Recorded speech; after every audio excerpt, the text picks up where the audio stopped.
Hello mga ka-Franny!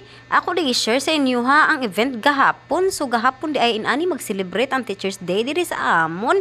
So kani gi-surprise ko diri sa ako ang mga estudyante. Ya grabe kay na akong lingawa kay ila pang taptapan ang akong mata.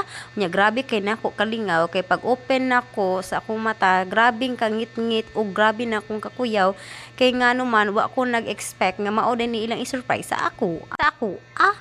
Ug naa pa sila'y gihimong kanta-kanta. Sus grabe kay na akong lingawa sa ilaha. Uy, pasensya na kay mo sa akong tingog mga kapreni. Kay lahi na ni akong accent ron kay nagsobraan na ni siya.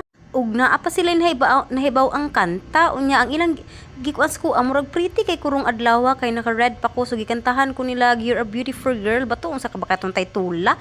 Unya naka-wear man ko red so ila po ako gikantahan og happy birthday. Ug naa pa sila nahibaw ang TikTok. Ako pod ni sabay lang pug ko sabay ginaani nga Teacher's Day man. So feeling bata ko adlaw, di ba? Nya og after didto sa eskwelahan.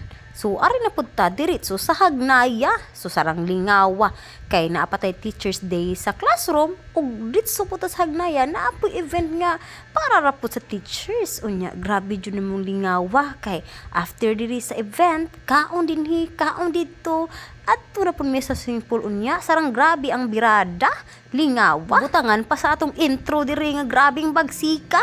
So welcome kaayo mga ka-friendly kay ipakita nako sa inyo ang akong barko akong barko. O mga ka-friendly di lang ta mga kuno basta diri laag-laag lang gid tayo enjoy na to ang free. Nya ka-friendly kay ready na magbiganahan naman jud mga ligo tara. So let's enjoy the party. Nya nara akong barko so feeling bata ta today ha. So ayaw mapang kritik kay Teacher's Day ron. Bye!